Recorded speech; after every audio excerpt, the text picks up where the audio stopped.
Muito bom dia a todos, então, novamente. Estamos iniciando aqui uma aula de Geografia para o terceiro ano do ensino médio do Maranata.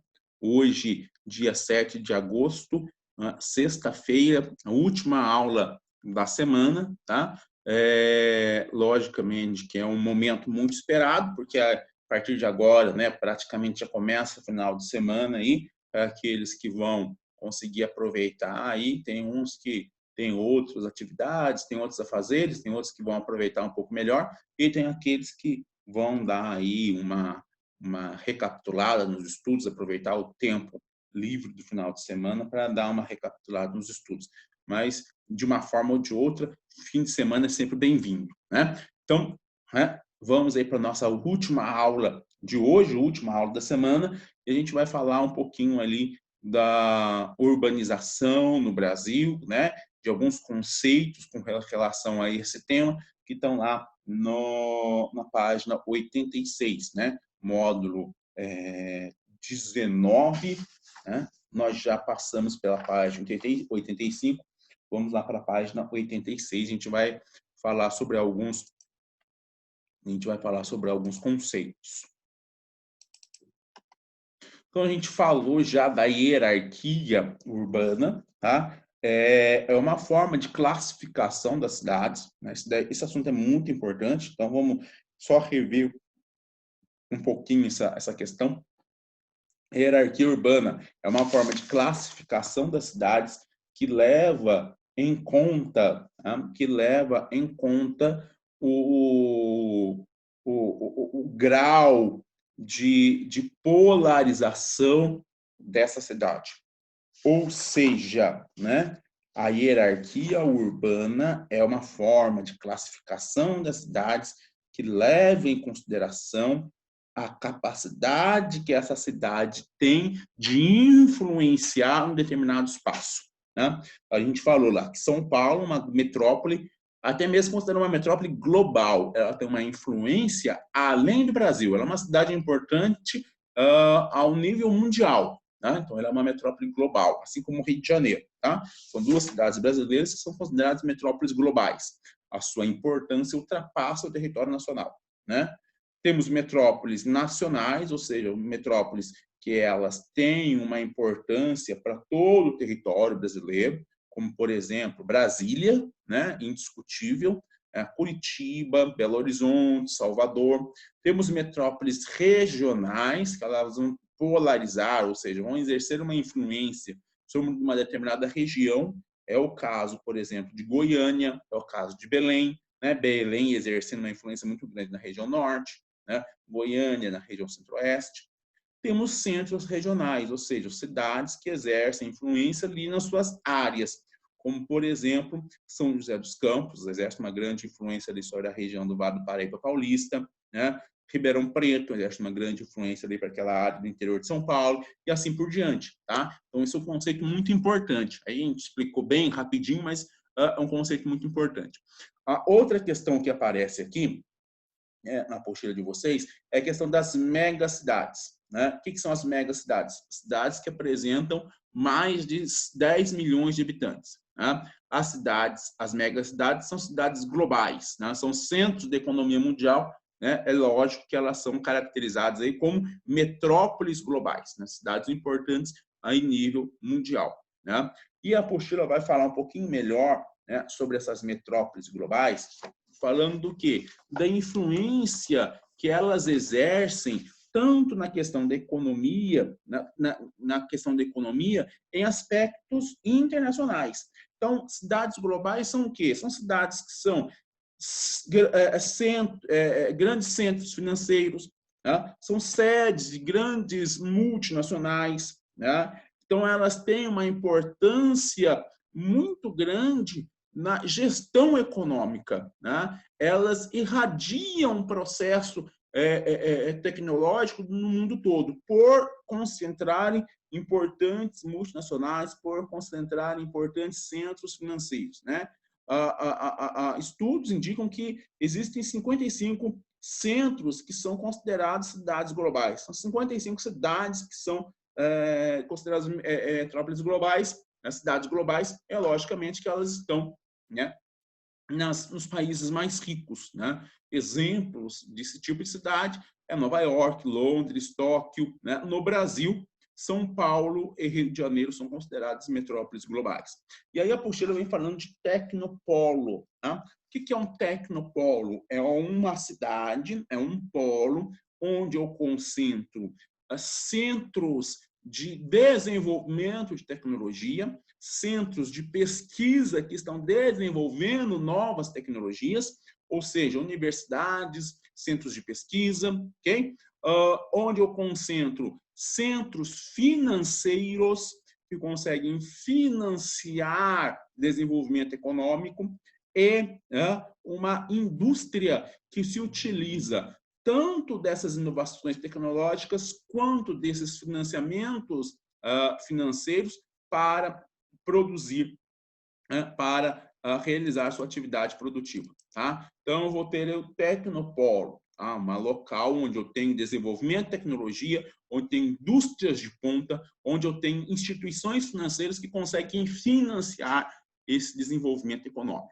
Okay? Então, esses são os tecnopolos. Né? Por exemplo, São José dos Campos, que a gente acabou de citar aí, né, durante a aula, é um tecnopolo. Aí tem o ITA, né, uma escola aí com uma importância muito grande, né, desenvolvimento muito grande de tecnologia, temos empresas de ponta, como a Embraer, por exemplo, né? Então, é um exemplo aí de um tecnopolo, né? Nós temos vários exemplos de tecnopolos que não podemos citar, estou citando um só para vocês terem ideia do que a gente está falando. E a gente começa agora a falar, né, essa classificação da hierarquia urbana, a gente já comentou, né, eu não vou comentar de novo, e a gente começa aqui agora com as regiões metropolitanas. Mas né, lá na próxima página 88, na verdade, nós vamos ter ali as regiões metropolitanas como assunto desse módulo. Então, para a gente não ficar se repetindo, vamos tratar tudo de uma vez só, tá? Porque aqui é importante também o nosso tempo, a gente não pode ficar perdendo muito tempo. Então, olha aí, ó, no módulo 20, nós temos as regiões metropolitanas. O que são regiões metropolitanas? Antes de falar sobre região metropolitana, a gente tem que entender, a gente tem que ter em mente o que é conurbação.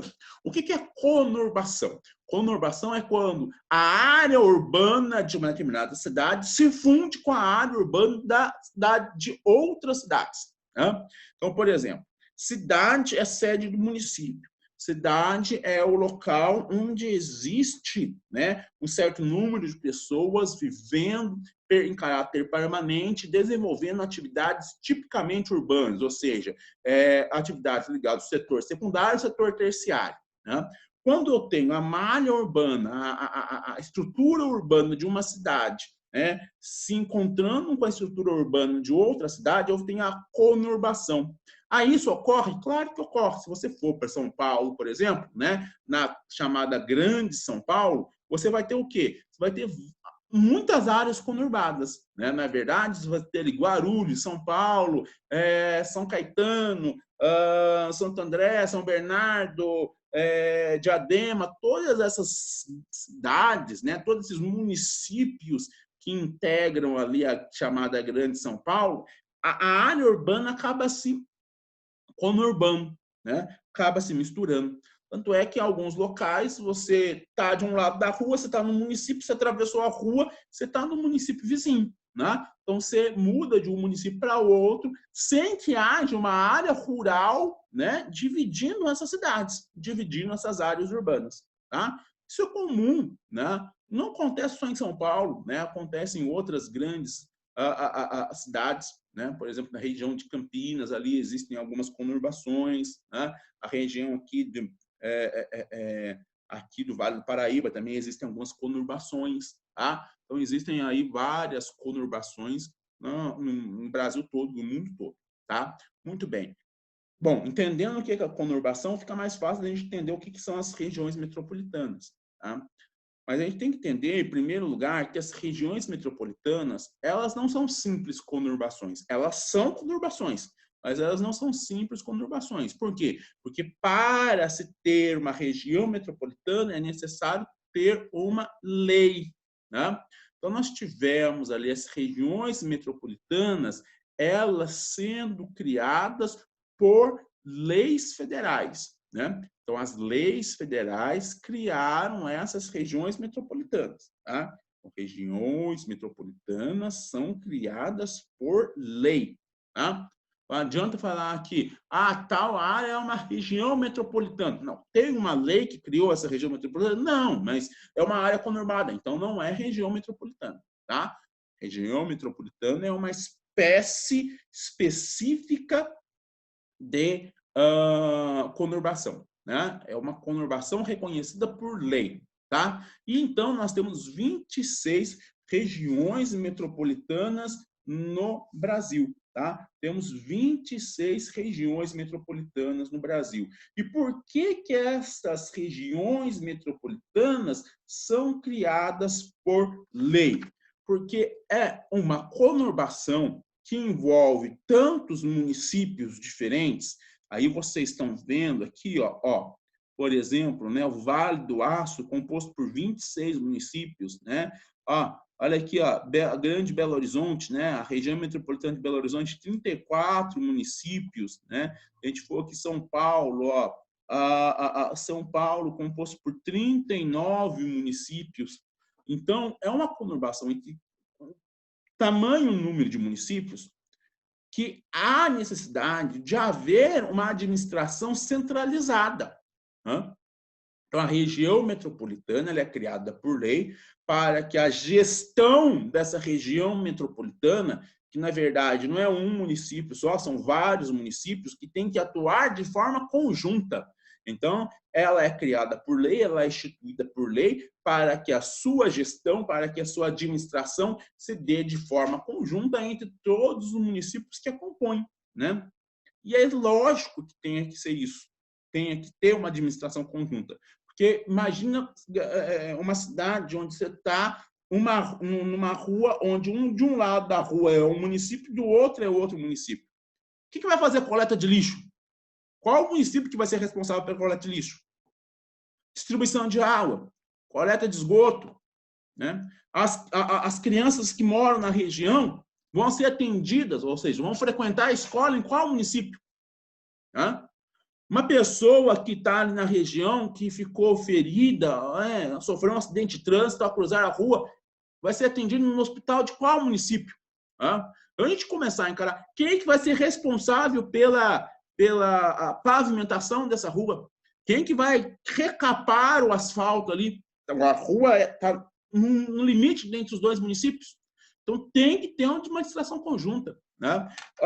Uma cidade está tão inserida, está tão misturada com a outra, que eu não tenho como tomar uma decisão nessa cidade sem afetar essa. Então, imagina a Grande São Paulo. Tem como um prefeito de Guarulhos tomar uma decisão sem que afete a cidade de São Paulo e as outras?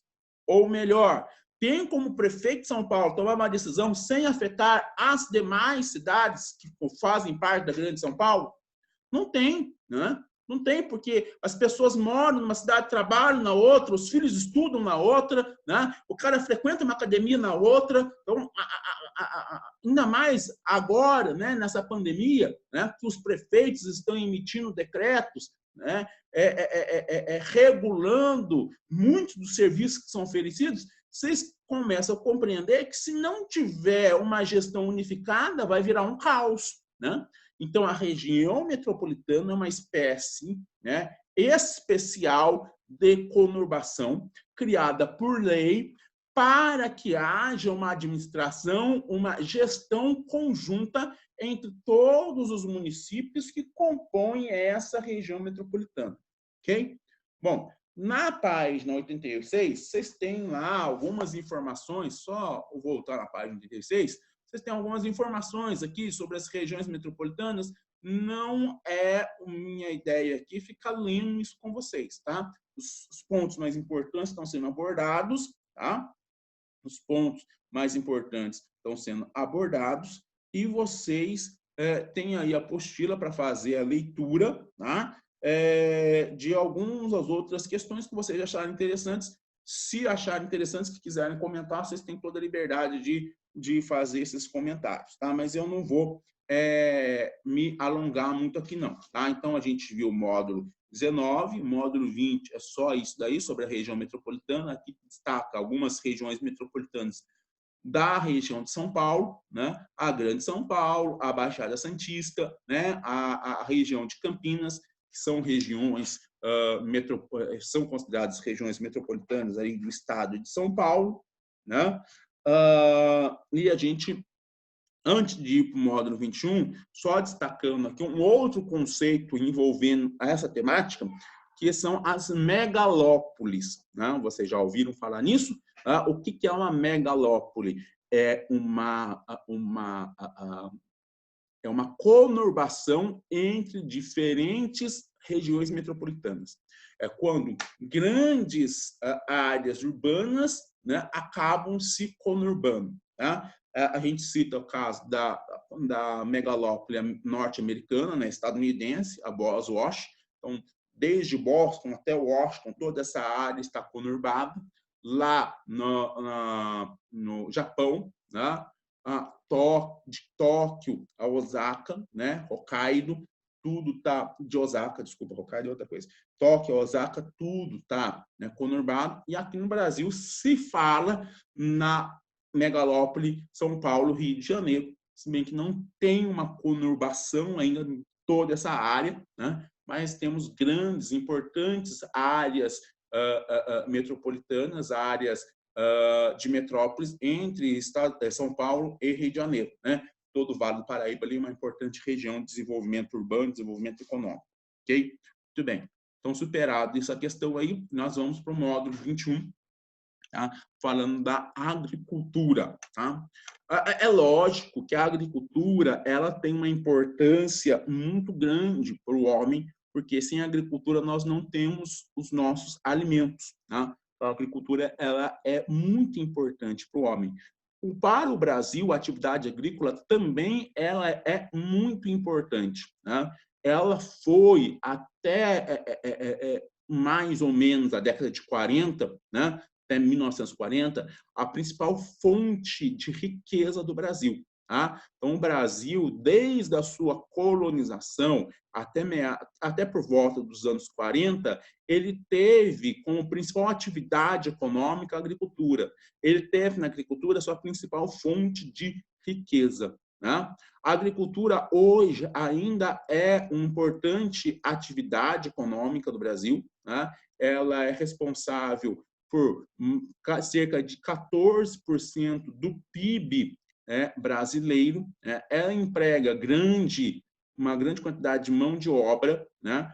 Cerca de 20% da mão de obra ativa. É bem verdade, né, que a agricultura passa, né, por um desenvolvimento tecnológico, mais máquinas são desenvolvidas, né, mais máquinas são criadas, né, e isso é lógico que faz com que não seja necessário um grande número de trabalhadores, mas, né, a agricultura ainda é responsável por empregar grande quantidade de pessoas no país. Né? E nós temos uma relação muito íntima, né, da agricultura com a indústria.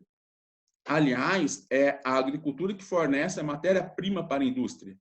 E sem a indústria, nós não teríamos os maquinários, os insumos necessários para a atividade agrícola. Tá? Então, há uma relação muito íntima entre a agricultura e a cidade, entre a agricultura e a indústria, desculpa, entre o campo e a cidade. Muito bem.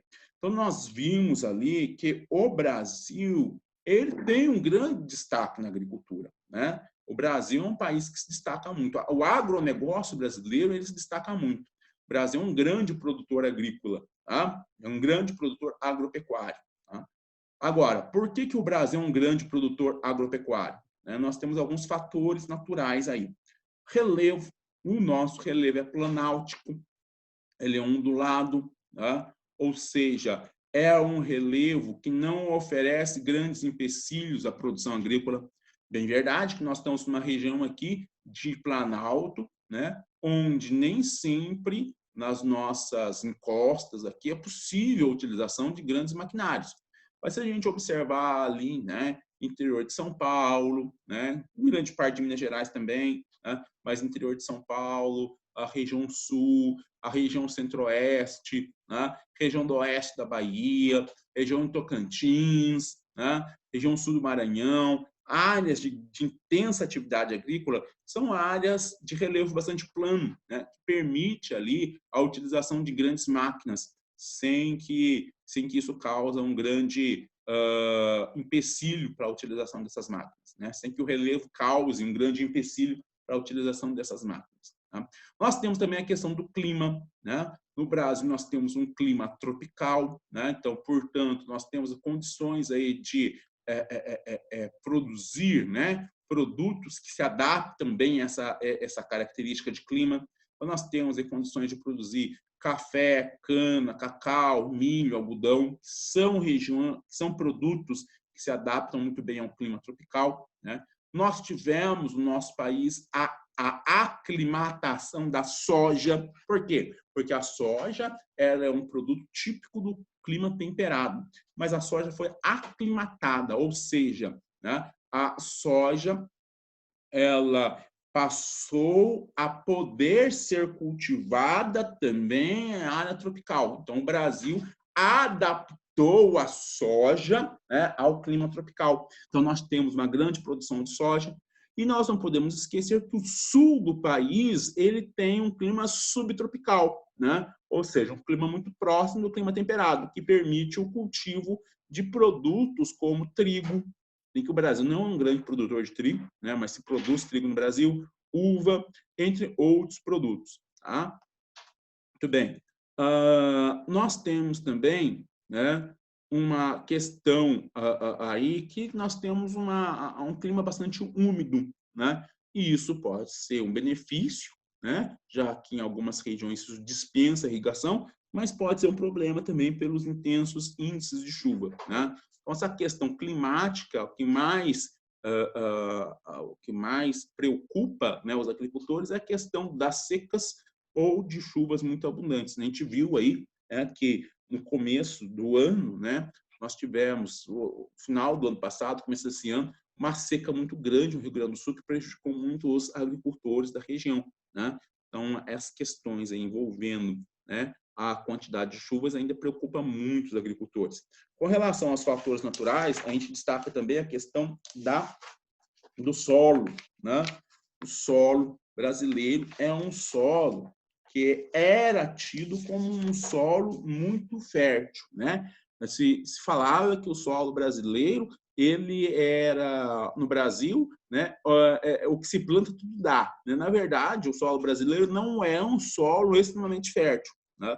Na verdade, no Brasil, solos férteis nós temos apenas 4% do nosso território. Né? A maior parte do território brasileiro não é um solo fértil, mas porém são solos que são possíveis de utilização. Né? Mesmo não sendo férteis, né, nós temos condições ali de corrigir ali os problemas desse solo. Mas quais seriam os solos férteis do Brasil? O solo de Massapê, que existe lá no litoral do Nordeste, tá? Ele é um solo proveniente da decomposição do calcário, tá?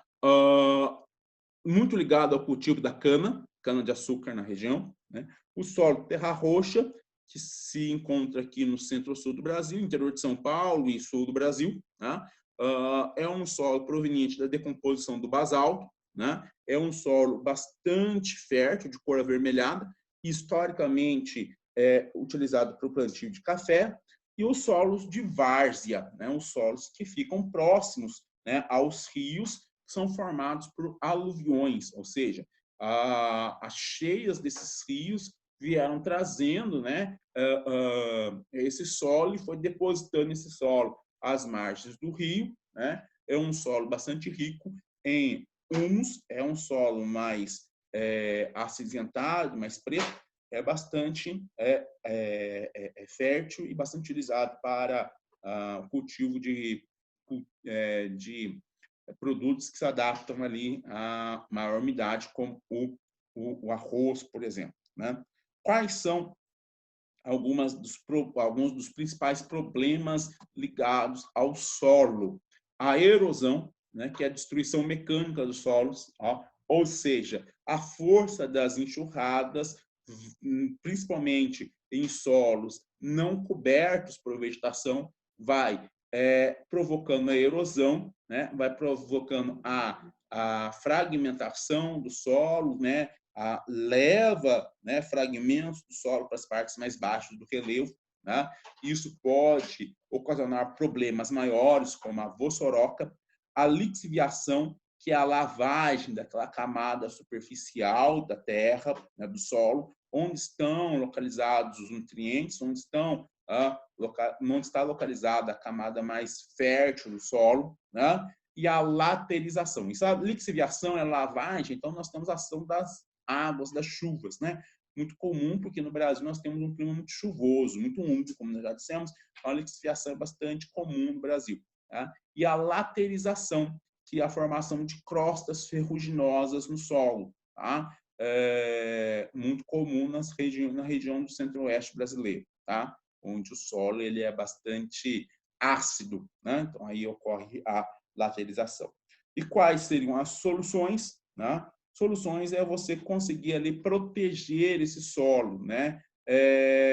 Então você tem aí a questão das curvas de nível, que é uma técnica de cultivo que segue as curvas, né, das regiões onduladas, das regiões montanhosas, permitindo que o escoamento da água não provoque erosão, e o terraceamento, que é indicado para áreas muito íngremes, onde eu tenho a construção de degraus, né, para poder evitar a erosão. Nós temos a adubação, ou seja, a recolocação dos nutrientes, né, no solo, tá? Bastante utilizado no Brasil, a técnica da calagem, por exemplo, para corrigir o pH do solo da região ali do cerrado. Então, nós temos essas formas de proteção do solo, ok? Esse módulo, olha para vocês verem, muito diferente do módulo 20, que é muito pequeno. Esse módulo 21 ele é bastante extenso, né? Então, ele vai até a página 96. Tá? Então, a gente vai ficar algumas aulas aqui falando desse conteúdo. Tá? Porque ainda temos aí mais 1, 2, 3, 4, 5, mais umas 6 páginas, né, desse conteúdo ainda para conversar. Ok? Nem que a gente seja mais sucinto aqui, não dá para falar em uma aula só, porque o conteúdo é muito extenso, ok? Então, gente, eu vou terminando a aula por aqui, tá? Alguns alunos já saíram, estou vendo que o Agésio está aí, só que ele não escreveu o nome no chat. Agésio, por favor, coloca o nome no chat para poder encerrar a aula.